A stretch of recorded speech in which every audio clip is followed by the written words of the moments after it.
검은 머리 짐승을 거두지 말아야 하는 이유. 정말 이 주막에서 묵고 간다고 했니? 네, 아씨. 전당포 주인 말로는 틀림없이 이곳에서 하룻밤 묵고 간다고 했습니다. 해가 낮게 깔려 황혼으로 물든 저녁. 삿갓을 눌렀었지만 행동거지에서 기품이 느껴지는 한 여인과 그녀의 여종이 허름한 주막을 찾았습니다. 그녀들은 누군가를 찾는 듯 주막 안을 두리번거렸지만 이내 안은 얼굴이 없자 낙담한 표정을 지었습니다. 아무래도 없는 것 같은데 향단이 너 잘못 들은 거 아니니? 분명 그리 말했습니다, 아씨. 혹시 우리가 앞질러 왔는지도 모르니 조금만 더 기다려보시지요. 그래 알겠다. 그나저나 온 김에 욕이나 하자꾸나. 듣던 중 반가운 소리입니다. 근데 아씨, 뭐로 시킬까요? 뭐긴 뭐겠니? 내가 좋아하는 국밥이지. 향단이라 불리는 여종은 국밥을 시키라는 아씨의 말에 웃음을 지으며 주모를 불러 국밥 2그릇을 시켰습니다. 주모, 여기 국밥 2그릇이요. 잠시 후 주모는 국밥 2그릇을 갖다 주며 말했습니다. 근데 보아하니 귀한 집 여식들인 것 같은데 이곳까지는 어쩐 일이요? 마을에서 꽤 멀리 떨어진 곳인데. 여인 둘이 머슴도 대동하지 않고 밖으로 나왔다면 봄바람에 취해 꽃구경 온 거밖에 더 있겠소. 온 김에 줄인 배나 채우다 가려는 거지. 아이고, 팔자도 좋구만. 부럽다 부러워. 부럽다는 소리를 하며 주모가 다른 손님을 맞으러 가자 두 여인은 숟가락을 들었습니다. 먼 길을 걸어와 시장했던 탓인지 나오기가 무섭게 허겁지겁 국밥을 먹기 시작했죠. 그때 딱 봐도 남루해 보이는 사내가 주막으로 들어왔습니다. 두 여인은 사내가 나타나자 혹여나 얼굴이 보일까 고개를 푹 숙였습니다.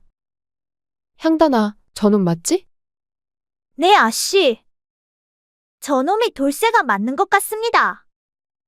자신을 따라온 사람이 있다는 것을 아는지 모르는지 사내는 평상에 걸터앉아 주문했습니다. 주모, 여기 국밥과 탁주 하나만 주소. 의뢰 그렇듯 국밥보다 술이 먼저 나왔습니다. 사내는 무척이나 목이 말랐는지 술을 그릇에 따라 벌컥벌컥 마셨습니다. 2번 그리하니 술병은 바닥을 보였죠. 사내는 탁주 1병을 더 시켰습니다. 그 모습을 멀리서 지켜보고 있던 여인이 조용히 읊조렸습니다. 그런 짓을 저질렀으니 맨정신으로 있기 힘들겠지. 사실 사내는 집도 절도 없이 떠돌던 거렁뱅이였습니다. 언제부터 빌어먹었는지 기억도 나지 않을 만큼 오래됐죠. 그리고 밥 달라고 할 부모도 없는 천의 고아였습니다. 그런 그가 성인이 됐을 무렵 한 부잣집에 구걸하러 갔다가 주인 영감의 눈에 띄었습니다. 가만 보아하니 멀쩡해 보이는데 어찌 빌어먹고 다니느냐? 다른 일을 해서 먹고 살 생각은 하지 않는 게냐? 소희는 태어나서 빌어먹는 방법밖에 배우지 못했습니다. 부모가 없었기에 남들이 부모님께 밥을 달라고 할 때 소희는 지나가는 사람들에게 밥을 달라고 구걸했지요. 몸이 건강하면 뭐 하겠습니까? 머리가 좋으면 어디다 쓰겠습니까? 태어난 환경이 그것을 뒷받침해 주지 못하는데 무슨 방법으로 그것들을 펼칠 수 있단 말입니까? 영감은 그가 보통의 거렁뱅이와는 다르다고 생각했습니다. 그래서 그날부터 자기 집에서 머슴살이 하라고 했죠. 물론 숙식은 기본 달마다 3경도 챙겨주겠다고 했습니다. 주인 영감의 말을 들은 사내는 무릎을 꿇고 연신 고개를 숙이며 말했습니다. 감사합니다, 나리. 정말로 감사합니다. 그날 이후 사내는 부잣집 영감의 집에서 머슴살이하게 되었습니다.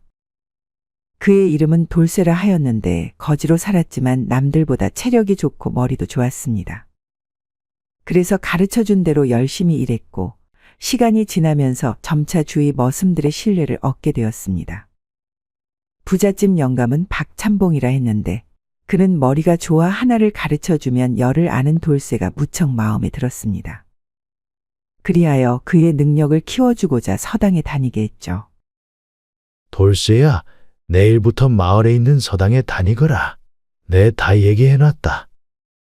아이고 어르신, 길에서 빌어먹던 저를 걷어 주신 것도 모자라 서당까지 다니게 해주시다니 정말 감사합니다. 정말 감사합니다. 돌쇠는 다음 날부터 서당에 다니게 되었습니다. 그는 열심히 공부해서 훌륭한 사람이 되어 박 영감님께 입은 은혜를 갚겠다는 다짐을 했습니다. 평생 빌어먹을 팔자인 줄 알았는데 박 어르신 덕택에 글까지 배우게 되니 이보다 더 좋은 일이 어디 있겠는가. 어르신 실망시키지 말고 열심히 공부해서 평생 박 영감님을 보필하며 살아야겠다. 그렇지만 그런 다짐도 얼마 가지 못했습니다. 서당에 다니는 아이들 대수가 양반이거나 중인이었고 그들은 머슴살이하며 글을 배우는 돌쇠를 못마땅해 했습니다. 그래서 자신보다 나이가 많았음에도 그를 업신여기거나 무시하며 따돌렸습니다.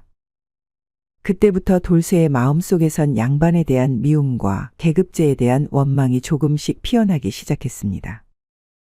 내가 아무리 글을 쓰고 배워봤자 뭐하겠나. 남들보다 똑똑해도 평민인 이상 높은 자리까지 올라갈 수 없으니 다 필요 없다. 이 빌어먹을 세상. 한평생 차별당하면서 밟히면서 살아가야 하느니라. 돌쇠는 날이 갈수록 삐뚤어져 갔습니다. 서당은 빼먹기 일수, 하라는 일은 안 하고 구석에 처박혀 아무도 모르게 낮잠을 잤죠.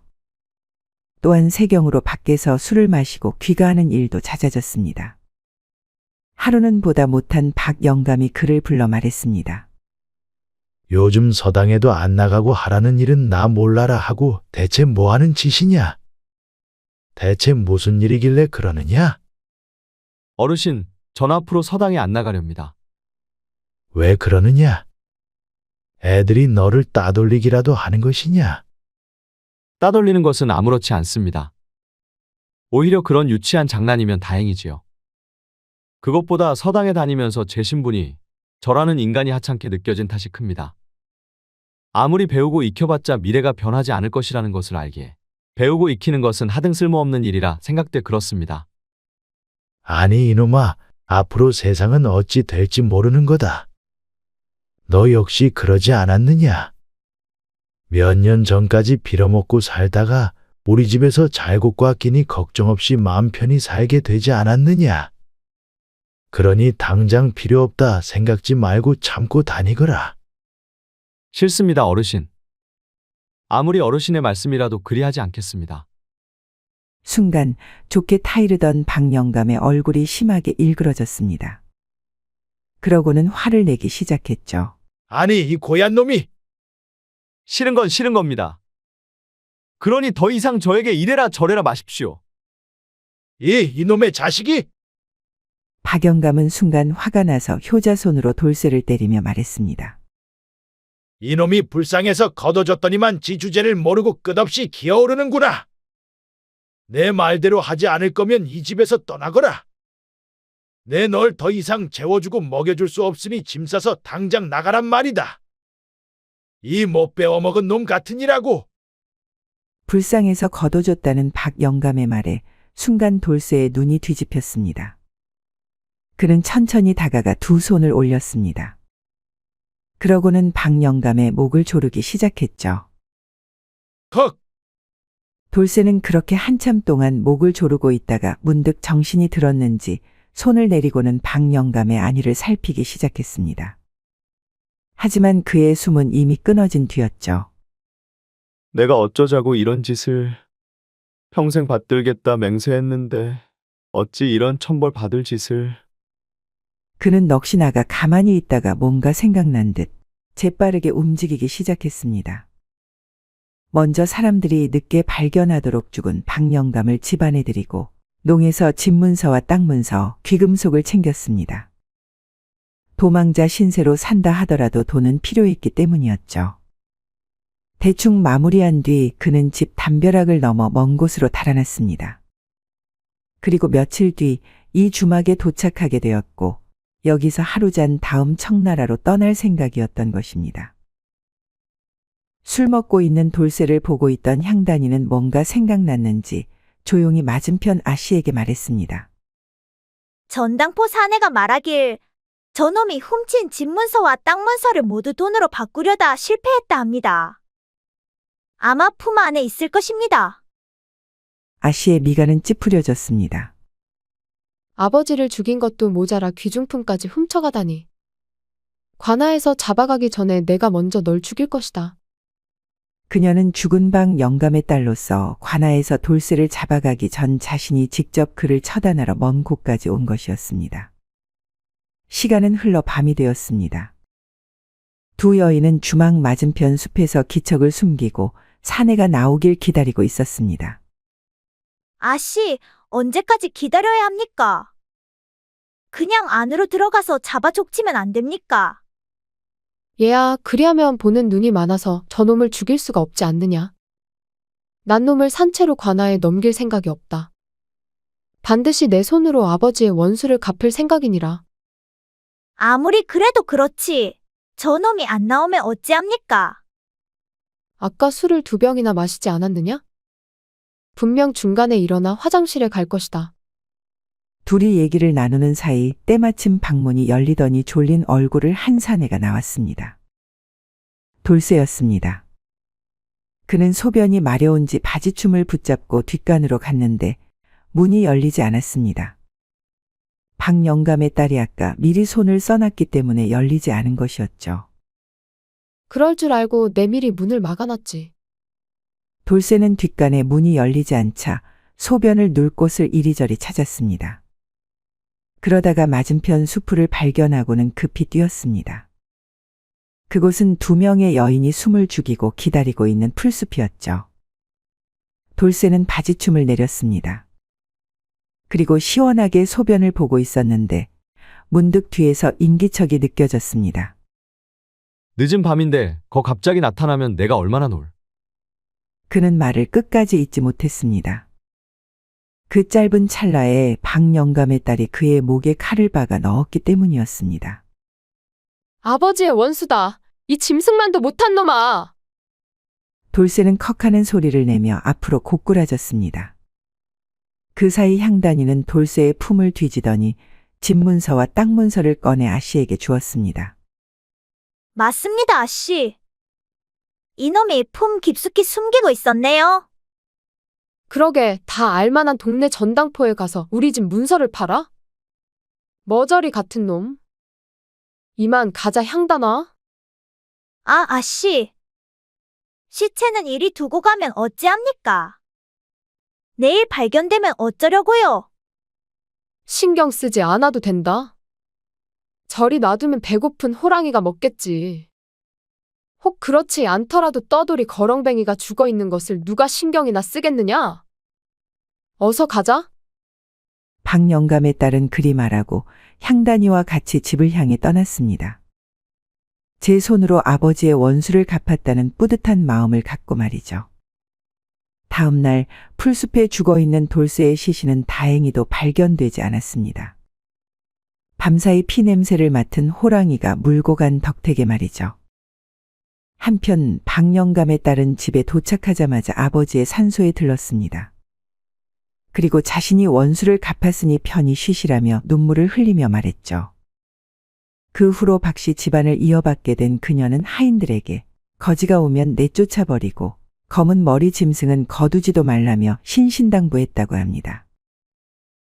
스님의 말을 무시한 며느리의 최후. 옛날 마을에서 제일 가는 부자가 살았습니다.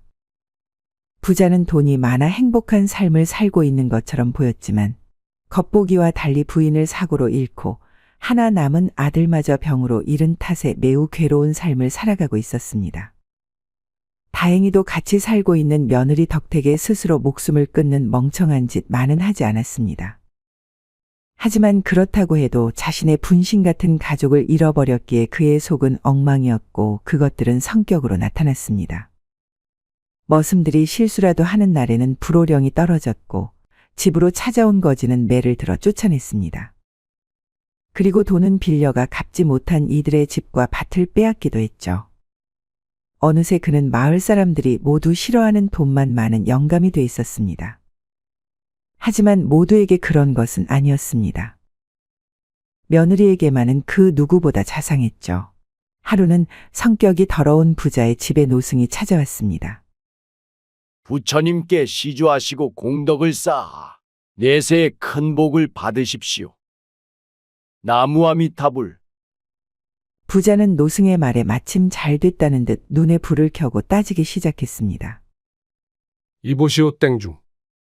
시주를 하고 공덕을 쌓아 복을 받으라고 하셨소. 참 개떡 같은 소리를 어찌 그리 찰떡같이 하시는지. 보시오. 내 태어나서 돈을 벌기 시작하면서부터 한 번도 빠지지 않고 매년 큰 돈을 절에 시주했소. 한데 내가 무슨 복을 받은 줄 아시오? 부인은 사고로 죽고 아들을 전염병으로 잃어 말년에 혼자 편안히 살 수 있는 복을 얻었소. 참 뜻을 헤아릴 수 없는 부처님의 은덕 아니오? 비아냥거린 부자는 아직 분이 덜 풀렸는지 계속해서 말을 이어나갔습니다. 이번에 시주를 하면 부처님께서 과연 어떤 은덕을 내려주실지 심히 궁금하오. 아 맞다. 혹시 하나 남은 며느리까지 데려가는 것 아니오? 부자의 비아냥거림에도 노승의 표정은 평안해 보였습니다. 불자님, 그건 말입니다. 닥치시오. 개똥 같은 소리 그만하고 머슴들 시켜 쫓아내기 전에 이 집을 나가시오. 부엌에서 밥을 짓다 그 광경을 보게 된 며느리는 노승에게 무리하게 구는 시아버지를 막으려고 하였지만 그의 지독한 성격을 알기에 달리 손을 못 쓰고 안타까워할 뿐이었습니다. 결국 노승은 나무아미타불이라는 말만 남긴 채 집을 나갔습니다. 시간이 흘러 며칠 후 노승은 무리한 대우를 받았음에도 다시 부자의 집을 찾았습니다. 마침 부자는 외출해서 집에 없고 며느리만 남아 있었습니다. 노승은 부자에게 말한 것과 같이 며느리에게 똑같이 말했습니다. 그러자 며느리는 평온한 웃음을 지었습니다. 스님, 지난번엔 많이 곤란하셨지요? 저희 시어머님이 하루아침에 어머님과 서방님을 잃고 절이 변하셨답니다. 그러니 좀 이해해 주십시오.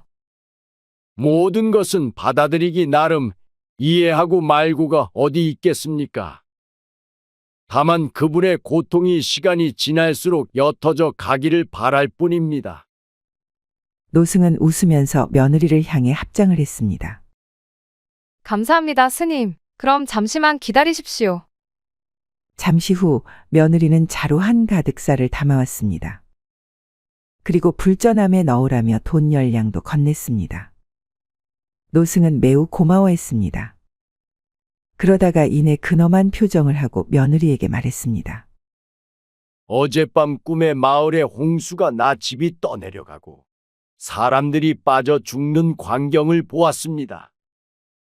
믿으실지 모르겠지만 제 꿈은 스님들 사이에서 나름 예지몽이라고 일컬어지고 있지요.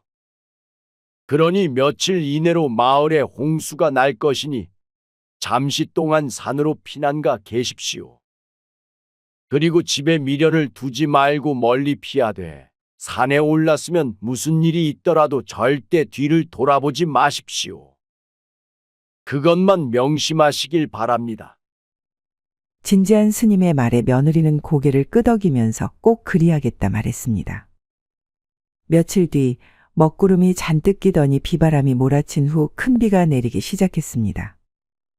비가 어찌나 많이 내리던지 물은 순식간에 불어나 발목까지 차올랐죠. 순간 예전 노승의 말이 떠오른 며느리는 안방으로 갔습니다. 아버님, 곧 있으면 큰 홍수가 날 것입니다. 그러니 저와 함께 산으로 피신하시지요. 얘가 뭘 잘 못 먹었나? 왜 그리 호들갑이냐? 아가야, 이리 물 차오르는 게 하루 이틀 일이더냐? 지나가는 소나기니 너무 걱정 말거라. 아닙니다, 아버님. 저번에 온 스님이 말씀하셨는데 이번에 큰 홍수가 나서 집이 떠내려가고 많은 사람들이 죽을 것이라 하였습니다. 그 땡중의 말을 어찌 믿겠느냐? 그리고 그렇다 한들 이 많은 재물을 두고는 못 간다. 절대 못 가. 빠져 죽을 수도 있다는 말에도 시아버지는 가지 않겠다며 고집을 부렸습니다. 아무리 어르고 달래도 움직이지 않는 시아버지를 놔두고 며느리는 할 수 없이 자기 혼자 산으로 향했습니다. 어느새 종아리까지 올라온 물길을 힘겹게 헤치며 걷는 도중 천둥 소리와 번쩍하는 번개 때문에 차마 발길이 떨어지지 않았지만 그래도 죽을 힘을 다해서 산으로 향했습니다. 어떻게든 살아야 한다. 죽을 힘을 다한 며느리는 결국 산 초입에 도착한 후 스님의 말씀을 떠올리며 오로지 앞만 보고 산을 올랐습니다. 뒤에서 사람들의 비명소리와 울음소리가 들려도 무시하고 앞만 보며 걸었죠. 한 시즌쯤 지났을까? 그녀의 앞에 산 정상이 보였습니다. 그때 마을 쪽에서 낯익은 목소리가 들려왔습니다. 며느라, 제발 나 좀 살려주라. 나 좀 살려주라. 절대 돌아보지 말라 했는데 하나뿐인 시아버지의 비명 섞인 절규의 며느리는 결국 뒤를 돌아볼 수밖에 없었습니다. 뒤를 돌아 마을을 보니 부서져 떠내려가는 집들과 물에 빠져 허우적거리는 사람들, 물에 둥둥 떠 이리저리 휩쓸리는 시체들까지 한마디로 아비규환이 따로 없었습니다. 그리고 한가운데 집 지붕에 위태롭게 매달려 애타게 며느리를 찾는 시아버지가 보였습니다. 며느리는 그 장면을 보고 믿어지지 않아 한참 동안 멈춰서 있었습니다. 모든 것이 꿈만 같았죠. 그리하니 얼마 지나지 않아 발끝이 점점 굳어져 가는 것이 느껴졌습니다. 그리고 알아차릴 새도 없이 순식간에 온몸이 돌로 변했죠. 뒤를 돌아보지 말라는 스님의 말씀을 듣지 않았기 때문에 벌을 받은 것이었죠. 한편 마을은 그 이후로도 계속 내린 비로 인해 흔적도 없이 사라졌습니다. 모든 건물이 파괴되었고 사람들은 죽거나 물에 떠내려가서 행방불명이 되었죠. 그리고 비가 그치고 난 뒤 마을이 있던 곳은 거대한 호수가 되었습니다. 무척이나 오랜 시간이 흘러 옛 일은 잊혀졌고 호수는 사람들이 많이 찾는 관광지가 되었습니다. 사람들은 호수의 멋진 광경을 보기 위해 산에 올라가 내려다보곤 했는데 한 사람이 여인을 닮은 바위를 보고는 며느리 바위라 부르며 가족들의 건강을 빌었습니다. 그 후로 며느리 바위에 기도를 하면 소원을 이룰 수 있다는 소문이 퍼지면서 많은 사람들이 찾아와 소원을 빌고 갔다고 합니다. 혼인날 새아들을 죽인 새어머니, 어둡고 낡은 방, 식은 땀을 흘리며 누워있는 여인과 그녀를 애처롭게 바라보고 있는 한 사내가 있었습니다. 여보, 운명은 사람의 손으로 어찌할 수 없는 것인가 봅니다. 그러니 의원을 부르거나 약을 지어오는 일은 그만하세요. 차라리 그 돈으로 제대로 먹지도 못한 우리 상남이 밥이나 배부르게 먹이세요. 쓸데없는 소리 하지 마시오, 부인. 아무리 돈이 많이 들어도 나는 절대로 당신을 포기 못하오. 그리고 만약 당신이 세상을 떠난다면 내 직접 저승에 가서 염라대왕의 멱살을 잡아서라도 꼭 살려낼 것이니 그리 아시오. 이 양반이 참. 여보, 허풍이라도 그리 얘기하시면 안 됩니다. 당신이 그리 하신다면 남아있는 우리 아들은 누가 돌보겠습니까? 남편은 방 귀퉁이로 눈을 돌렸습니다. 그곳에는 아무것도 모르고 곤히 자고 있는 한 아이가 보였죠. 상남이는 이제 막 3살이 넘었는데 제대로 먹지 못해서인지 다른 또래 아이들보다 키가 한 뼘이나 작았습니다. 자신의 약간만 아니었다면 또래 애들과 마찬가지로 잘 먹고 잘 컸을 텐데. 그윽한 눈길로 아들을 보고 있던 여인은 그리 생각하고는 곧 말을 이었습니다. 여보, 제가 죽거든 혼자 남은 상남이 꼭 부탁드릴게요. 어디 가서 어미 없는 자식이라고 욕먹지 않게 잘 키워주세요. 그리고 혹시라도 계모에게 구박받을 수 있으니 다 커서 장가가기 전까지 재혼은 하지 말아주세요. 남편은 흐르는 눈물을 소매로 훔쳤습니다. 부탁은 겨우 그거요? 알겠소. 내 상남이가 장가가기 전까지 재혼은 하지 않으리다. 남편의 대답에 부인은 엷은 미소를 지었습니다. 이틀 후 부인은 끝내 자리에서 일어나지 못했습니다. 남편은 큰 충격을 받았는지 부인의 상을 치르고 한동안 아무것도 하지 않고 멍하니 지냈습니다. 꼭 넋이 나간 사람 같았죠.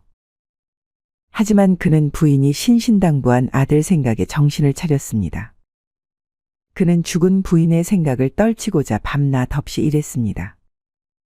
밖에서 일하는 도중에는 죽은 부인의 생각이 나지 않았기에 더욱 그리했고 그렇게 일해야지만 상남이를 남 부럽지 않게 키울 수 있었기 때문이었습니다. 시간이 흐르고 열심히 일한 탓인지 어느새 경춘이는 마을에서 잘 나가는 장사꾼이 되어 있었습니다.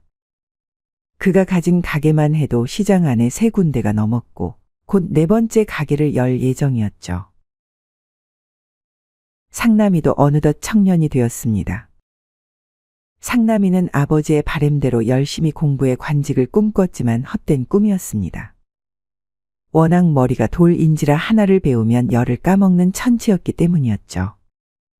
하지만 셈은 제법 빠르고 정확하게 잘했습니다. 그리하여 경춘이는 자신의 대를 이어 장사꾼의 길을 걸으라 말한 뒤 곧 열리는 4번째 가게의 점장으로 상남이를 앉혔습니다. 어떠냐? 잘 알 수 있겠느냐? 아버지, 어찌 첫 술에 배부를 수 있겠습니까? 잘하는 것보다 망하지 않게 유지하는 것이 급선무 아니겠습니까? 이놈이 유지하는 것이 쉬운 일인 양 말하고 있네. 아들아, 장사에는 흥하거나 망하거나 하는 2가지 길밖에 없는 것이고 적자가 나지 않게 유지하는 것은 나름 흥하고 있다는 것이니라. 어중간한 것은 없다는 말씀이시군요. 알겠습니다, 아버지. 그런 것이라면 꼭 이 가게가 망하지 않게 잘 이끌어가겠습니다. 그래, 내 아들이라서 그런지 팩이 한번 좋구나. 4번째 가게는 비단 가게였는데 솜씨 좋은 안악들과 장사하면서 안면을 튼 송나라 상인들이 질 좋은 비단을 납품했기에 날이 갈수록 성황이었습니다. 덩달아 가게를 맡은 상남이는 집에 들어오지 못할 정도로 바빴죠. 하지만 팔이 날리는 것보다 바쁜 게 낫다는 생각으로 상남이는 몸이 부서져라 열심히 일했습니다. 그렇게 장사가 잘 돼서 신이 나던 어느 날 한 여인이 여종을 데리고 가게에 들어왔습니다. 그녀는 한눈에 봐도 귀한 집 여식 같아 보였습니다. 백옥같이 새하얗고 깨끗한 손과 티 없이 맑은 얼굴 때문에 더욱 그러했죠. 질 좋은 비단을 구할 수 있다는 소문이 자자해 와봤습니다. 어머니 생신날에 저고리 한 벌 지어드리려고 하는데 혹시 추천해 주실 만한 비단이 있을까요? 차분하지만 낮게 통통 튀는 음색이 상남이의 마음을 뒤흔들었습니다. 찰나의 순간도 안 돼 상남이는 그녀에게 빠져들었죠. 네, 그러시다면 저를 따라오시겠습니까? 이쪽이 청나라에서 직접 들여온 귀한 비단들을 모아놓은 곳이니 구경 한번 해보시지요. 이후로 그녀는 저고리 때문에 몇 번이나 상남이의 가게를 방문했습니다.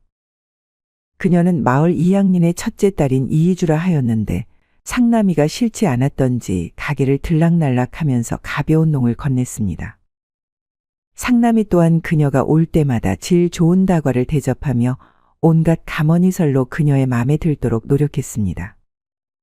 그리하니 불볕 같은 더위가 물러가고 낙엽이 떨어질 때쯤 2 사람은 연인이 되었습니다. 아버지, 드릴 말씀이 있사옵니다. 갑자기 내가 그리 말하니 괜시리 무서워지는구나. 아버지께서 아연실색할 이야기는 아닙니다. 단지 제가 결혼하고 싶은 여인이 생겨 소개해드리고자 말씀드리는 것이옵니다. 경춘이는 언젠가 이런 날이 올 줄 알고 있었습니다.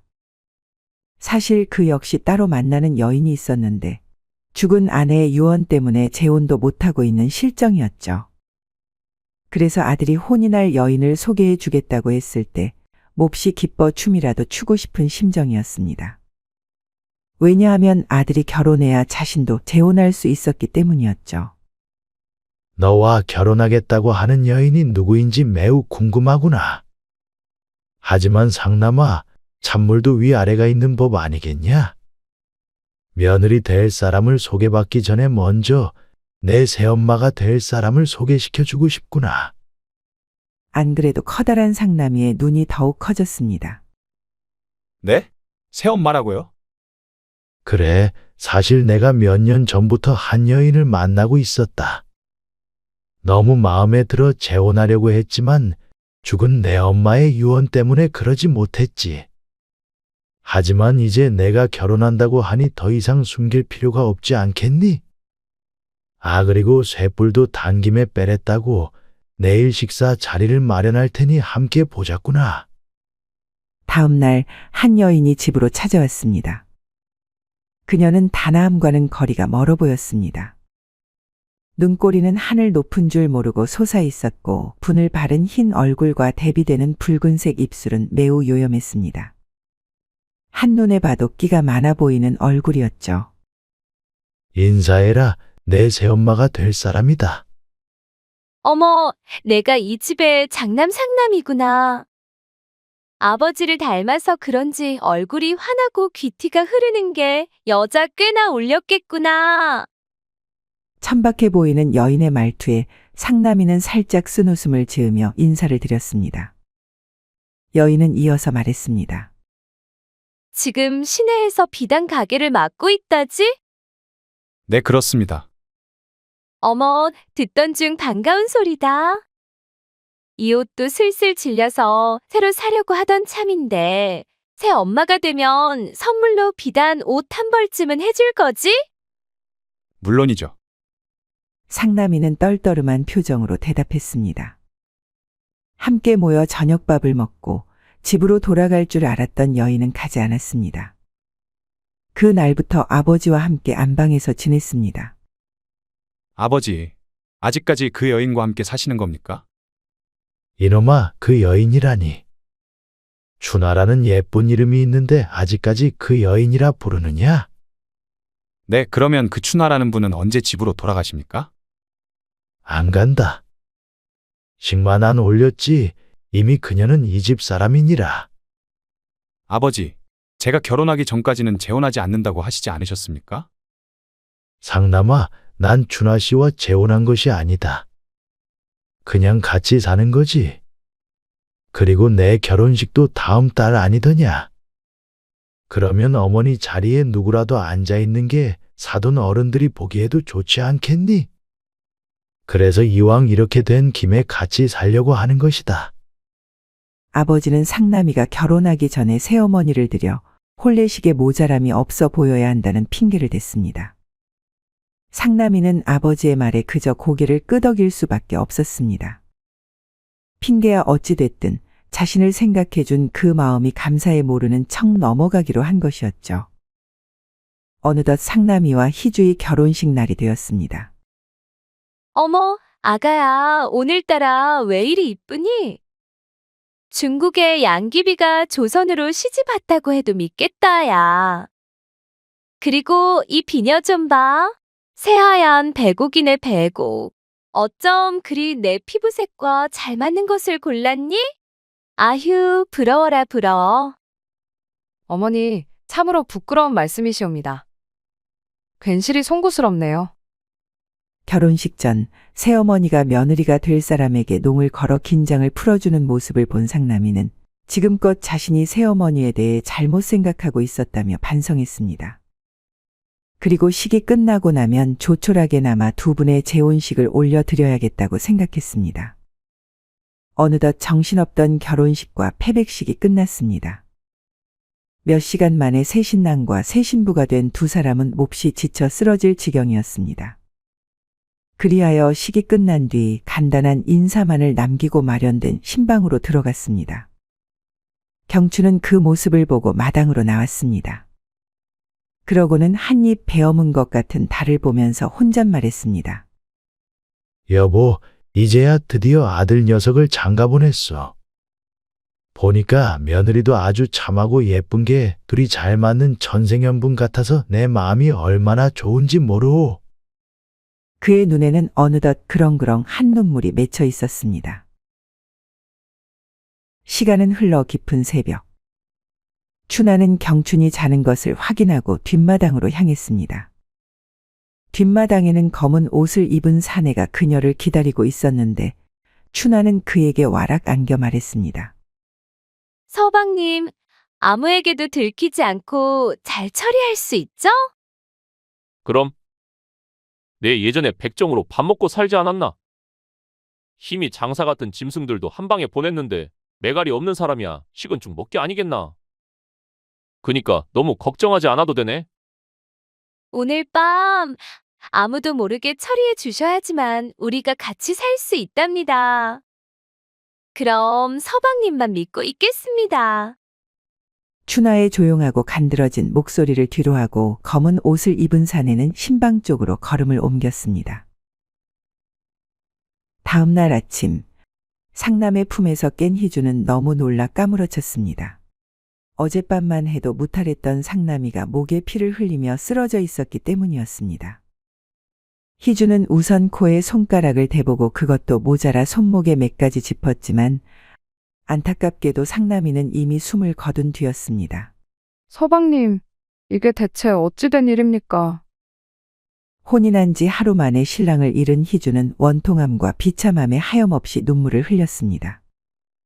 앞으로 둘이 행복하게 평생을 함께 하려던 꿈은 그저 꿈에 불과했던 것인지. 신도 참 무심하다 생각하며 오열하던 그녀는 순간 남편의 목에 자신의 비녀가 꽂혀 있는 것을 보았습니다. 저것은 내 비녀가 아니더냐. 이럴 수가. 분명 누군가 나에게 누명을 씌우려고 하는 게 틀림없다. 거기까지 생각이 미친 희주는 더 이상 지체할 수 없었습니다. 잘못하면 남편을 죽인 죄로 관아로 끌려가 참수당할지도 몰랐기 때문이었죠. 때문에 그녀는 슬퍼할 새도 없이 남편의 옷을 챙겨 입고 집을 나섰습니다. 가만히 앉아서 잡혀가 죽느니 밖에서 자신의 힘으로 범인을 잡을 생각이었습니다. 그리고 혹시라도 아녀자 혼자 밖을 돌아다니면 의심 어린 눈초리를 받을 것이 뻔했기에 남편의 옷을 입고서 남자로 변장한 것이었죠. 시간이 흘러 신방의 안부를 살피러 갔던 여종에 의해 상남이가 살해당했다는 것이 알려졌습니다. 아버지인 경추는 그 소식을 듣자마자 방으로 달려가 차갑게 식어버린 아들을 안고 오열했습니다. 상남아, 어찌 이 못난 아비를 혼자 두고 어머니 곁으로 갔느냐? 나 혼자 어찌 살라고? 그러면서 자신의 아내와 아들을 앗아간 하늘을 향해 입에 담지도 못할 욕설을 내뱉었습니다. 조금의 시간이 지나 마음이 진정됐을 즈음 춘하가 옆으로 와서 말했습니다. 여보, 눈치채셨을지 모르겠지만 상남이의 목에 꽂혀 있는 비녀는 분명 새아가의 것입니다. 그러자 불같은 두 눈동자가 상남이의 목에 꽂혀 있는 비녀로 향했습니다. 여봐라! 네, 어르신. 지금 춘옥군에게 가서 50냥을 지불하고 사라진 며느리를 찾아오라고 하거라. 찾아오면 150냥을 더 얹어준다고 하되 내 직접 피를 볼 터이니 관아에는 절대 알리지 말라고 해라. 알겠느냐? 네, 어르신. 지금 바로 출발하겠습니다. 언제 사람의 손길이 끊겼는지 알 수 없는 허름한 나무집. 그곳에서 뚫린 창문을 겨우 천으로 막고 웅크려 앉아있는 여인이 있었습니다. 그녀는 며칠 전 신랑을 죽였다는 누명을 피하기 위해 도망친 며느리로 희주라는 고운 이름을 갖고 있었죠. 희주는 산속 깊은 곳 버려진 오두막에서 지냈습니다. 낮에는 마을로 내려가 동태를 살피고 밤에는 오두막으로 돌아와 떨어져 있는 낙엽을 덮고 잤습니다. 매우 힘든 생활이었지만 딱히 갈 데가 없고 도움을 청할 사람도 없었기에 어쩔 수 없었습니다. 역시나 새로 시집왔다는 시어머니가 이상하단 말이야. 본가라고 한 곳은 생판 모르는 사람의 집이었고 예전 일했다던 포목점은 알고 보니 기생집이었고 거기다가 오라버니라고 소개시켜준 사람은 진짜 친오빠도 아니었단 말이지. 그것은 마을에서 제일 유명하다는 흥신소의 옷가락질을 맡기고 얻은 정보였습니다.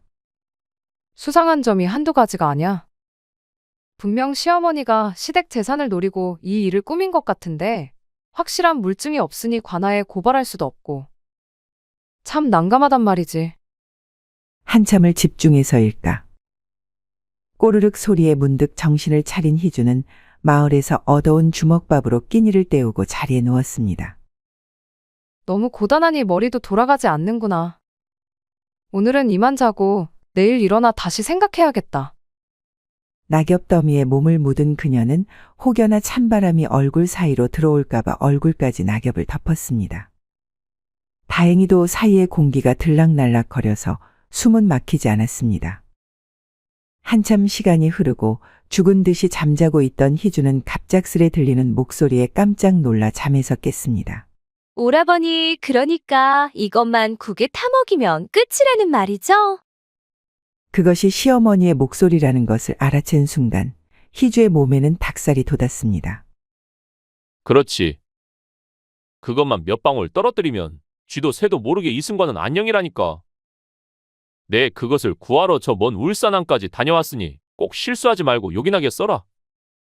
아휴, 우리 오라버니 일을 이리 잘하시니 어찌 반하지 않을 수 있겠습니까?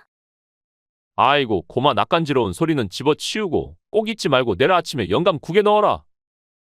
그리하면 그만은 순식간에 지 아들 내미를 따라갈 테니 그 후 우리 둘이서 그놈의 재산을 갖고 백년해로 하자꾸나.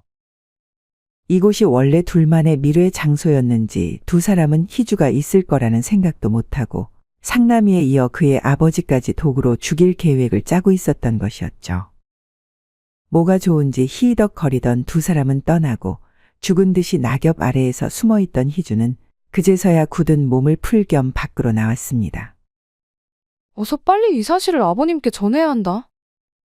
그녀는 당장이라도 달려가 아버님께 모든 것을 사실대로 말씀드리고 싶었지만 수배령이 내려진 탓에 그리할 수 없었습니다. 때문에 마을 흥신소로 내려가 서신 하나를 작성한 뒤 시아버님께 전해달라 말했습니다.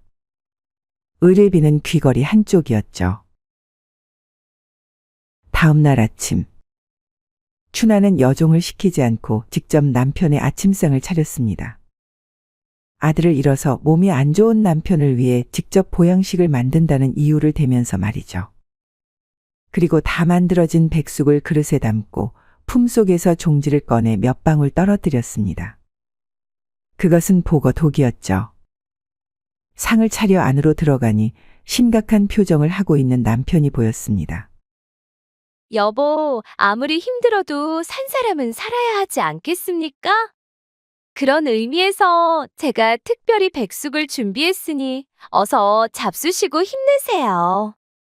그래야 그 못된 것이 잡히면 제 손으로 찢어 죽일 수 있지 않겠습니까? 춘하의 말에 경추는 고맙다 말하고는 백숙을 한 숟갈 떴습니다. 그리고 입에 가져가려다 맞은편 앉아있는 아내에게 말했습니다. 이복의 부인, 큰일이 있고 나서 항상 힘이 돼주느라 자네도 고생이 많았네. 그러니 이것은 내가 아니라 자네가 먹는 게 더 낫지 않겠는가? 춘하는 남편이 숟가락을 자신한테 들이대자 기겁한 표정을 지으며 말했습니다. 서방님, 저는 괜찮습니다. 그러지 말고 들게나. 정말 괜찮습니다. 그러면 한 숟갈만, 딱 한 숟갈만 뜨게나. 그러면서 경추는 국물이 담긴 숟가락을 부인의 입으로 가져갔습니다. 부인은 숟가락을 애써 뿌리치려고 했고 경추는 그녀의 손을 움직이지 않게 잡고는 입에 넣으려 했습니다. 안 먹는다고 했잖아. 춘하는 소리를 치며 숟가락을 쳐버렸습니다. 하지만 그런 의외의 모습에 경추는 놀라지 않고 그저 그녀를 무덤덤히 바라볼 뿐이었습니다. 야, 곱게 먹고 돼질 것이지 꼭 사람을 불러 힘을 쓰게 만든다니까. 오라버니, 일이 틀어졌으니 어서 빨리 안으로 들어오세요. 그녀의 말이 끝나기가 무섭게 방문이 열렸습니다. 춘하는 방문이 열리자마자 일어나 마중을 나가려다 순간 놀라 얼어붙었습니다. 그곳에는 마을의 원님과 자신이 누명을 씌운 며느리가 서 있었기 때문이었습니다. 결혼한 지 하루도 안 된 신랑을 죽이고 새 신부에게 누명을 씌운 것도 모자라 그의 아비까지 독살하려고 하다니? 인두겁을 뒤집어 쓰고 어찌 이런 일을 벌일 수 있단 말이냐? 내가 진정 사람이 맞긴 한 것이냐? 아니, 그건 오해십니다, 오해. 어찌 그런 말도 안 되는 짓을 제가 저질렀겠습니까? 이것이 아직도 잘못을 뉘우치지 않고 끝까지 발뺌하려 하느냐? 밖에서 칼을 갖고 기다리던 내 서방이란 작자가 다 얘기했느니라. 여봐라. 전현을 당장 관하로 끌고 가라. 네, 나으리. 어느새 나타난 포졸들은 포승줄로 그녀를 묶어 관하로 끌고 갔습니다. 원님 역시 희주에게 고맙다는 말을 남기고는 뒤따라갔죠. 경추는 모든 게 끝나자 긴장이 풀려 자리에 주저앉은 며느리의 손을 잡았습니다. 새아가야 고맙다. 자칫 잘못했으면 나 역시 그 못된 연놈들의 손에 목숨을 잃을 뻔했구나. 아들의 원수를 갚아주고 내 목숨을 살려줘서 정말 고맙다. 아닙니다, 아버님. 서방님의 부인으로서 그리고 이 집안의 며느리로서 응당해야 할 일이었습니다. 그나저나 시간에 늦지 않아 다행입니다. 너무 늦으면 아버님까지 잃을까봐 노심초사했는데 아무 일도 없어서 천만 다행입니다. 그녀는 그리 말하면서 눈물을 흘렸습니다. 관아로 끌려간 추나와 그녀의 기둥서방은 새 신랑을 죽인 죄, 그리고 그것을 죄 없는 부인에게 뒤집어 씌우려 한 죄, 또 그것도 모자라 그의 아비까지 독살하려 한 죄로 인해 사형당했습니다. 시간이 흘러 경추는 집의 모든 살림을 며느리에게 맡겼습니다. 그리고 자신은 산에 들어가 스님이 되겠다고 했죠. 아가야, 이제 내가 사랑했었던 것들은 더 이상 속세에 남아있지 않다. 물론 너는 아직 남아있지만 이렇게 앞날이 창창한 너와 어찌 같이 살겠느냐? 그러니 난 산으로 들어가 스님이 되려고 한다. 내 마음 편하려고 산으로 올라가 부처님께 귀의하기로 한 것이지. 그리하면 언젠가는 마음속에 평안을 얻을 수 있지 않겠느냐? 그리고 내가 산으로 가면 너는 평생 혼자 살 생각 말고 좋은 남자를 만나 재혼하거라. 꼭 그리 해야 한다. 알겠느냐? 아버님, 아무리 그렇다고 해도 이렇게 갑자기 떠나신다 하면 어찌합니까? 그리고 꼭 부처님께 귀의해 평안을 찾을 필요는 없습니다. 이곳에서 저와 함께 행복하게 살면 그게 평안한 삶 아닙니까? 경추는 눈시울을 붉히며 말했습니다. 아가야, 내 말도 일리는 있다. 하지만 그것뿐만이 아니란다. 아들이 결혼할 때까지 절대 여자와 재혼하지 말라고 했건만 내 그 약속을 제대로 지키지 못해서 이런 참변이 일어난 것이니라. 그래서 그 죄를 씻고자 부처님께 귀의하려는 뜻도 있느니라. 그러니 나를 웃으면서 보내주지 않겠느냐? 시아버지의 말에 며느리는 애써 웃음 지었습니다. 그 모습을 본 경추는 그녀를 보며 합장을 한 뒤 산으로 발걸음을 옮겼습니다. 그리고 이후로 그의 모습을 더는 볼 수 없었다고 합니다. 팥죽에 홀려 성주 자리를 날린 첫째 딸. 옛날 한산성에 주인인 성주가 있었는데 그는 슬아의 딸 9과 아들 하나를 두고 있었습니다. 아들은 막내였기에 뭔가 좀 어리숙하고 미련했지만 딸들은 하나같이 똑똑하고 야무진 게 잔꾀에 능한 여우 같았습니다. 당시에는 남자와 여자 모두 성주의 자리에 오를 수 있었기에 딸들 사이에서는 공공연한 신경전이 벌어지기 일쑤였습니다. 모두 다 자신들이 아버지의 뒤를 이어 성주가 되고 싶어 했죠. 하지만 아들은 달랐습니다.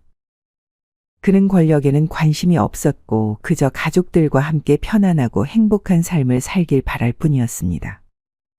그런 착한 생각을 가진 아이였기에 어머니는 딸들보다 아들을 특별히 대했습니다.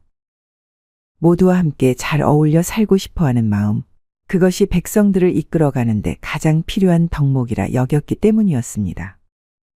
그래서 여우 같은 딸들보다 어진 마음을 갖고 있는 아들이 아버지의 뒤를 이어 성주가 되길 원했죠. 하루는 성주인 아버지가 아이들을 불러 말했습니다. 나도 이제 슬슬 자리에서 물러나고자 한다. 그래서 내 뒤를 이을 후계자를 정하려고 하는데 아들이라고 무조건 내 뒤를 잇게 할 생각은 없다. 그래서 모두에게 공정한 기회를 주고자 한 가지 시험을 내겠다. 그리고 그것을 통과한 사람을 내 후계자로 삼고자 하느니라. 그때 첫째 딸이 나서서 말했습니다. 시험이라니 대체 무슨 시험입니까? 시험은 저 옆에 있는 새 성터에 성을 짓는 것이다. 아버지의 얘기를 들은 자식들은 모두 놀랐습니다. 하지만 아버지는 그런 자식들의 표정을 뒤로하고 계속 말을 이어나갔죠. 지도자의 덕목 중에 인내심과 끈기, 그 어떤 것에도 굴하지 않는 고든 마음이 중요한 법이다. 하지만 그것들을 얼마 안 되는 시간 동안 바로 알아볼 수 없는 노릇 아니겠느냐. 그러니 힘든 일을 시켜 끝까지 포기하지 않고 완수하는 자를 내 후계자로 삼겠다는 말이다. 알겠느냐? 하지만 아버지, 그건 공정하지 않습니다. 여자가 남자보다 힘이 약한 게 사실이지 않습니까? 분명 성을 지으면서 수많은 돌들을 날라야 할 건데 어찌 남자와 여자를 같은 선상에 놓고 경쟁시킨단 말입니까? 왜 남자인 막내와 불공정한 시험을 치러야 하냔 말입니다. 아버지, 이건 일부러 여자인 저희들 대신 아들을 밀어주기 위한 시험 아닙니까? 나중에 다른 말이 나오지 않게 하기 위한 보여주기 식에 불과한 시험 아니냔 말입니다. 첫째의 말에 곰곰이 생각하던 아버지는 입을 열었습니다. 내 말도 일리가 있구나. 그러면 이렇게 하는 게 어떻겠느냐? 너희가 성을 쌓는 동안 막내는 한양으로 심부름을 다녀오는 것으로. 분명 300리가 넘는 멀고도 험난한 길이니 성을 짓는 것과 마찬가지로 힘든 여정이 될 것이다. 푹신푹신한 집신을 신고 어딘들 못 가겠습니까? 남학신이라면 모르겠지만 그건 너무 과한 처사가 아니냐? 그때 옆에서 가만히 듣고 있던 막내 아들이 말했습니다. 아버지, 전 괜찮습니다. 남학신을 신어서 걸음이 늦어진다 해도 성주의 자리가 제 자리가 맞다면 분명 시간에 맞게 도착할 수 있을 것입니다. 그것이 운명이니까요. 막내의 승낙으로 9딸들은 그제서야 아버지의 말에 따르기로 하였습니다. 불리한 내기라는 것을 알면서도 막내 아들 역시 한양에 다녀오기로 했죠. 다음 날 막내는 남학신을 신고 한양으로 향했습니다. 300리나 넘는 먼 길이었고 가는 도중 호환을 만나 죽을 수도 있는 위험한 길이었습니다. 그렇기에 어머니는 안전에 유의하라 신신당부하며 막내를 배웅했죠. 막내가 떠나건 말건 딸들은 치마폭에 돌을 담아 옮기느라 정신이 없었습니다.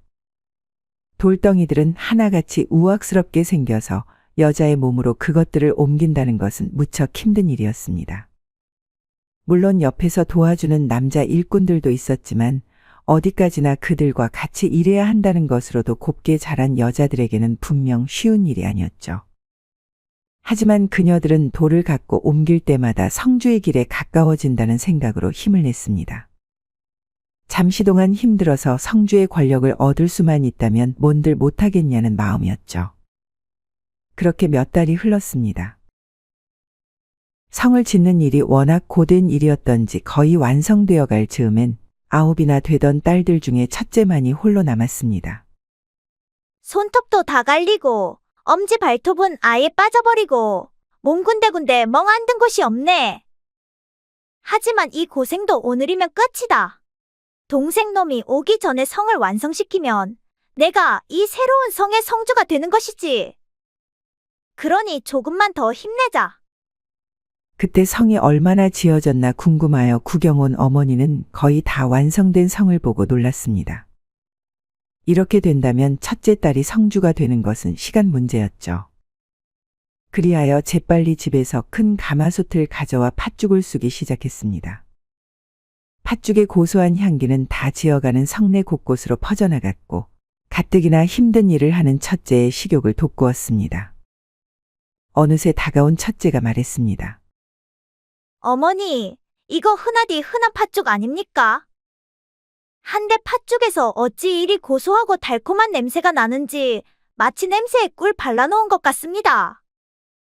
내가 성격만 개 같은 줄 알았더니 코도 아주 개 코구나. 달콤한 냄새는 이 하얀 가루 때문인데 이것이 바로 송에서 가져온 귀한 설탕이라는 것이다. 벌꿀에서 얻는 꿀과는 다르게 식물에서 얻은 것으로 깔끔한 단맛이 아주 일품이지. 첫째는 곧 있으면 성이 완성되는 마당의 팥죽 따위는 무시하려고 했습니다.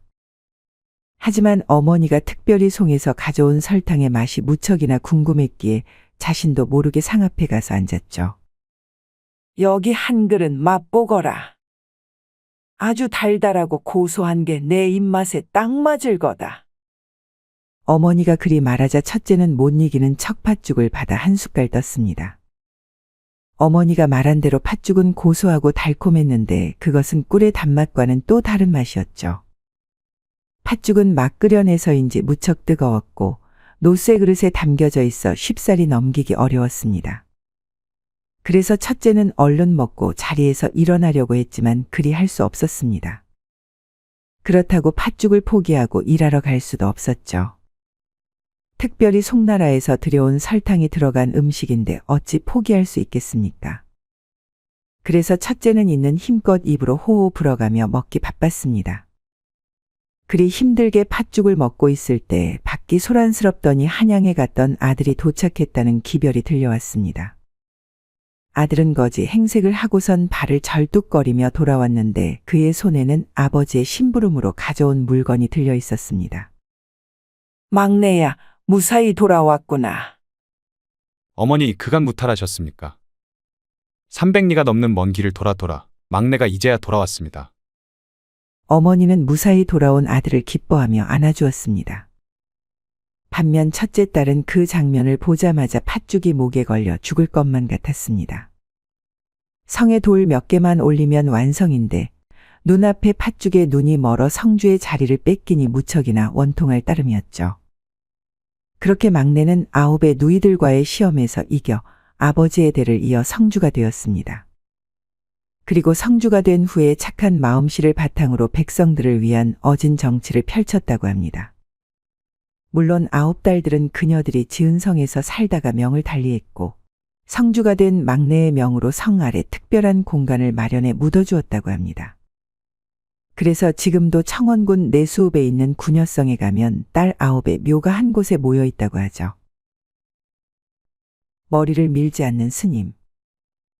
옛날 마을에 철진이라 불리는 사내가 살았습니다. 그는 힘이 장사여서 마을 일을 도와주곤 했는데 그럼에도 불구하고 사람들은 고마워하지 않고 당연하다 여겼습니다.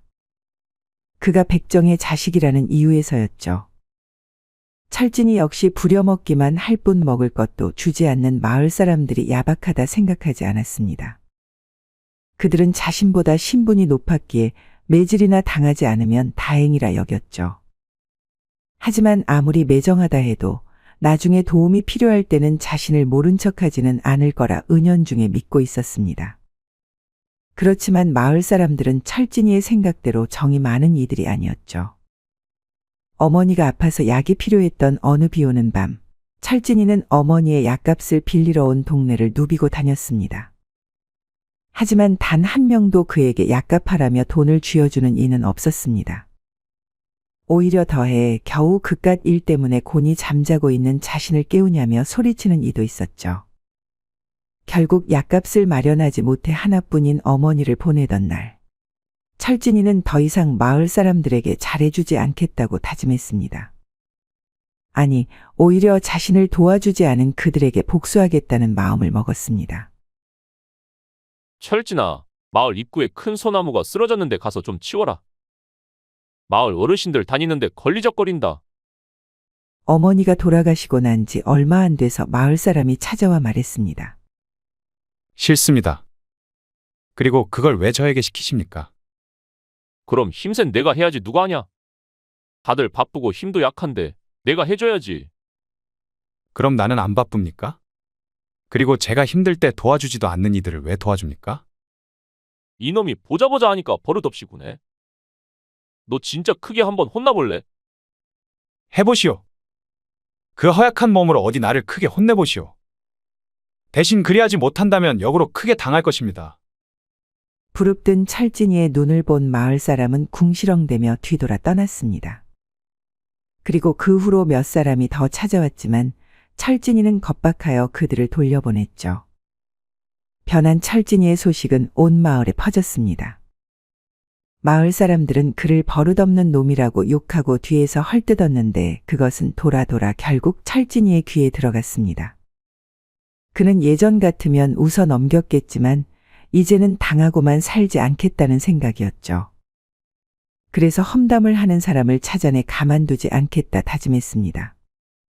그리하여 철진이는 자신을 욕한 사람의 집 앞에 큰 바위를 갖다 놔 못 들어가게 막거나 나쁜 소문을 낸 사람의 밭에 큰 돌을 던져 놓는 등의 짓거리를 일삼았습니다. 그렇게 하니 마을 사람들은 철진이를 업신여기기는커녕 두려워하기 시작했습니다. 그래서 그의 심기를 건드리지 않도록 노력했는데 그게 철진이에게는 큰 깨달음이 됐죠. 역시 사람에 대한 존중과 존경은 두려움에서 나오는 거야. 진작 이렇게 했어야 했는데 왜 나보다 약한 이들에게 굽신댔는지 원. 몇 달이 흘러 옆 마을에 일이 있어 다녀오던 철진이는 산 중턱에 앉아 쉬고 있었습니다. 한참을 쉬던 도중 멀리서 신분이 높아 보이는 사내와 그의 노비가 말을 끌고 오는 것이 보였습니다.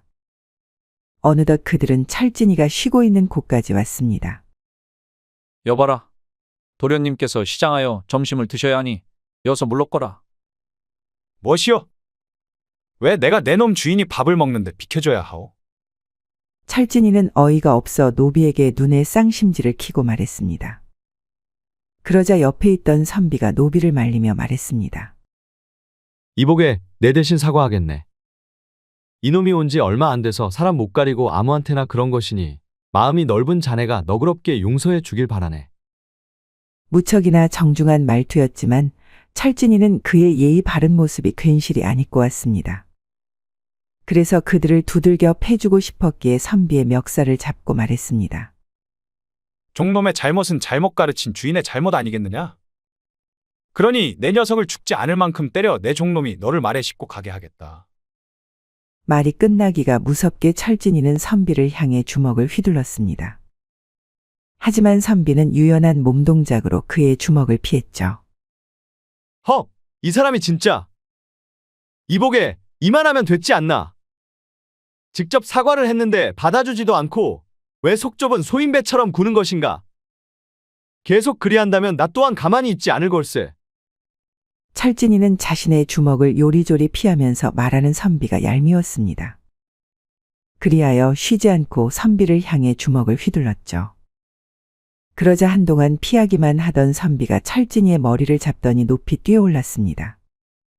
그리고 그의 머리카락을 높은 나뭇가지에 묶어버렸죠. 순식간에 철진이는 공중의 높은 곳에 매달려 버둥거리는 신세가 되어버렸습니다. 이놈아, 나를 당장 내려주지 못하겠느냐? 그러게 내가 그만하라 했잖느냐. 한데 가만 보니 내 녀석의 성질 머리가 보통이 아니렸다. 아마 자신의 힘을 믿고 자기 맘대로 사람들을 핍박하며 살아온 게 눈에 훤히 보인다 보여. 그래, 너 같은 놈은 말로 해서는 안 되느니라. 그래서 강제로 출가시켜 지금까지 사람들을 괴롭힌 점을 반성하며 살도록 해야겠다. 날 강제로 스님으로 만들겠다고? 난 죽으면 죽었지 빌어먹을 땡중이 되진 않겠다. 이놈이 참. 그래, 그게 내 맘대로 되나 보자꾸나. 철진이를 한번 쳐다본 선비는 노비를 재촉하여 길을 떠났습니다. 선비가 떠나자 철진이는 나무에서 내려오려 발버둥 쳤지만 자신의 힘으로 머리를 풀고 아래로 내려올 수 없었습니다. 그리하여 사람이 지나가기를 기다렸다가 도움을 청할 생각이었죠. 그렇지만 그 산길은 사람이 잘 지나다니지 않는 길이었습니다. 그리고 가끔가다 마을 사람 한둘이 지나가기는 했지만 사람들을 위협하고 겁주는 철진이를 나서서 도와주겠다는 사람은 없었습니다. 그렇게 하루 이틀이 지났습니다. 아무것도 먹지 못하고 용변도 나무에 매달려 본 철진이는 죽을 날만 기다리고 있었습니다. 한데 딱 보름째 되던 날 그의 머리카락이 모조리 빠지면서 나무에서 떨어져 버렸습니다. 그 후 기다시피 하여 자신의 집으로 돌아온 철진이는 허겁지겁 밥을 먹고는 그대로 누워 잠에 빠졌습니다. 그리고 내리 3일간 잠을 잤죠. 3일째 되던 날 철진이는 잠에서 깨어 자신의 머리를 거울에 비춰보았습니다. 머리는 뭉텅이로 빠져 있었습니다. 하지만 철진이는 대수롭지 않게 생각했죠. 머리는 시간이 지나면 다시 날 것이라 생각했기 때문이었습니다. 그렇지만 선비의 말이 맞기라도 하듯 철진이의 머리는 다시 자라지 않았습니다. 멀리서 보면 영락없는 스님의 모습이었죠. 이럴 수가. 그 녀석이 말한 대로 겉모습이 스님과 똑같아졌구나. 거울 속 철진이의 모습은 막 출가한 스님의 모습 같았습니다. 죽어도 땡중은 되지 않겠다던 철진이는 자신을 이렇게 만든 선비를 매일같이 원망했습니다. 그러다 시간이 흘러 선비에 대한 미움이 옅어질 때쯤 자신을 모른 척 지나간 사람들의 눈빛을 생각했습니다. 그리고 그들을 그렇게 행동하게 만든 자신의 과거를 뒤돌아봤죠. 그 다음 자신의 행동들을 반성하기 시작했습니다. 철진이는 그렇게 며칠을 반성하다가 간단한 짐을 싸서 산에 올랐습니다. 그리고 절로 가 스님이 되었죠. 그는 머리를 깎을 채 편한 안자를 써서 채안 스님이라는 법명으로 불렸다고 하는데 스스로 평생 머리를 깎지 않아도 되는 편안한 스님이라는 뜻으로 법명과 같이 머리 한 번 밀지 않고 평생을 부처님만 모시며 편안하게 살다 갔다고 합니다. 어머니께 개를 먹인 아들. 오랜 옛날 남해의 한 조그만 마을의 사내와 그의 어머니가 살고 있었습니다. 그들의 삶은 남해의 아름다운 풍경과는 다르게 녹록지 않았습니다. 왜냐하면 사냥꾼이던 아버지가 늦은 밤 사냥을 나갔다가 호랑이에게 잡아먹힌 후부터 집안이 어려워졌기 때문이었습니다. 그래서 두 모자는 매일같이 근근히 생계를 이어나가고 있었죠. 때문에 아버지를 잡아먹은 호랑이를 원망만 하며 살 수는 없었습니다. 한시라도 빨리 잊고 먹고 살 길을 찾아야만 했죠. 그래서 아들은 나무꾼이 되어 산에서 나무를 했고 어머니는 삭슬 받고 다른 사람의 바느질을 하기 시작했습니다. 그리고 그렇게 하니 유복하지는 않지만 딱히 공공하지 않게 먹고 살 수 있게 되었죠. 하지만 그것은 그리 오래가지 못했습니다. 행복했던 그들의 삶은 어머니가 갑자기 중병에 걸리면서 어려워졌습니다. 어머니가 병에 걸리자 아들은 절망에 빠졌습니다. 형편이 어려운 것은 둘째치고 나무꾼 일과 삭바느질을 하며 먹고 살던 그들에겐 약값이 너무 비쌌기 때문이었습니다. 한 달 내내 산에 가서 나무를 해도 약값에는 미치지 못했죠.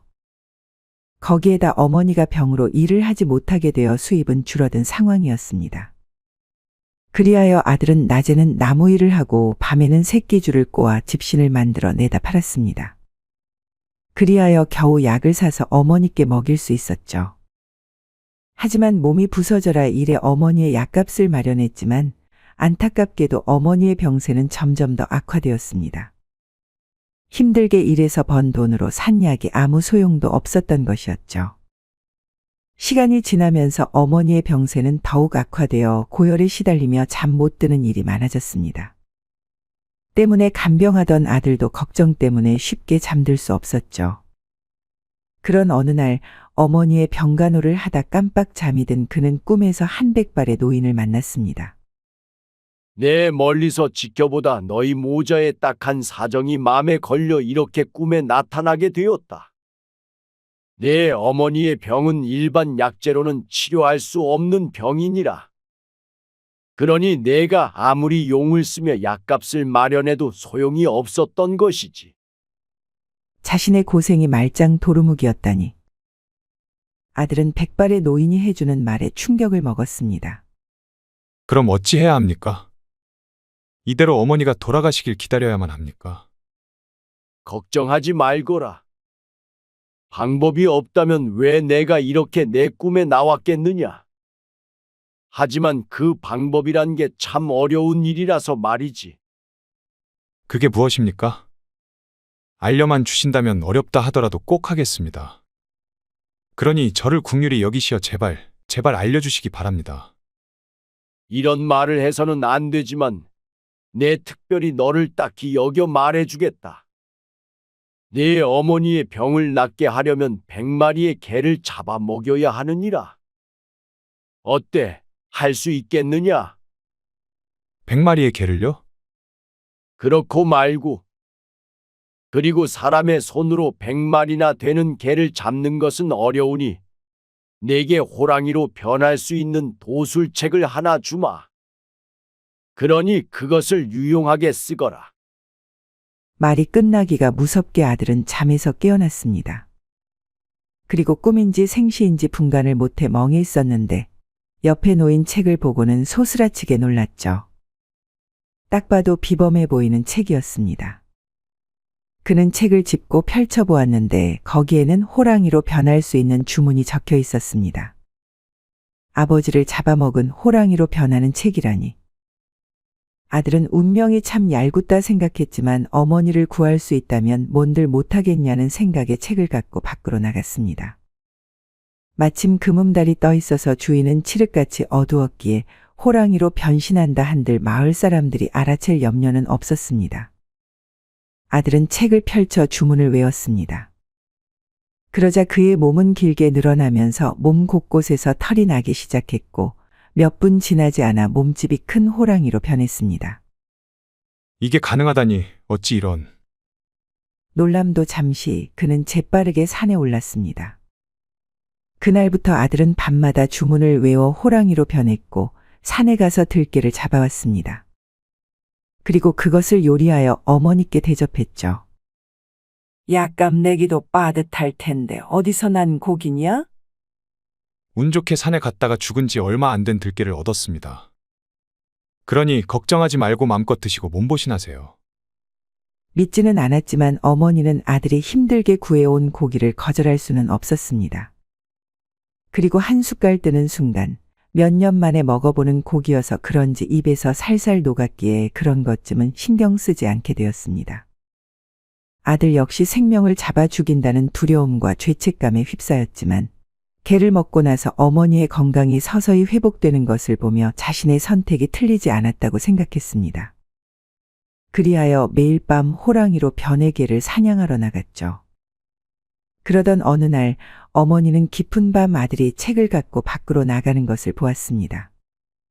그래서 조심스레 일어나 밖을 내다보았는데 아들이 책을 읽더니 호랑이로 변해 산으로 올라가는 것이 아니겠습니까?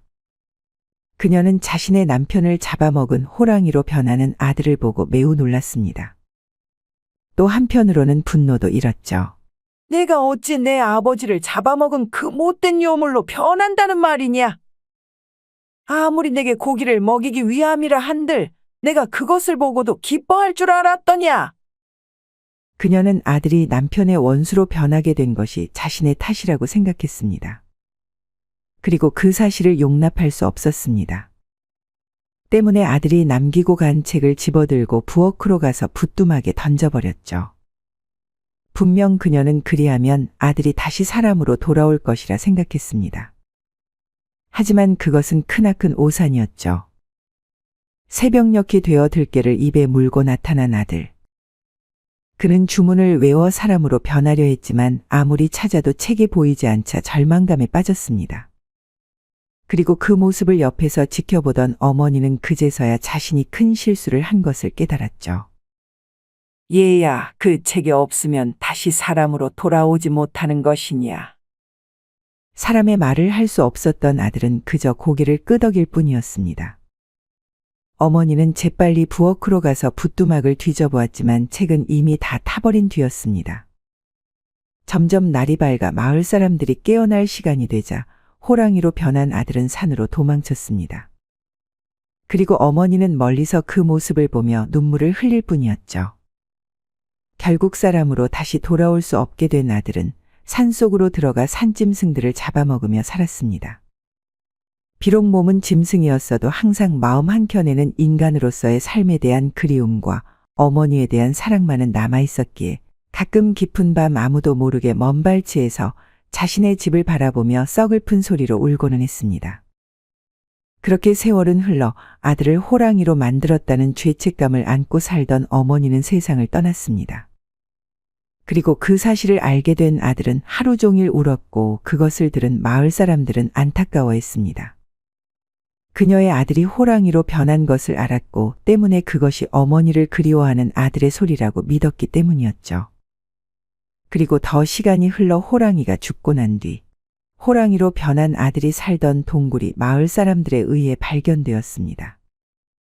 사람들은 그 동굴을 기모굴이라 불렀고 그가 행한 효를 다른 사람들이 배울 수 있게 명패까지 만들어 주었다고 합니다. 이상 야담설화였습니다. 구독과 좋아요는 사랑입니다. 감사합니다.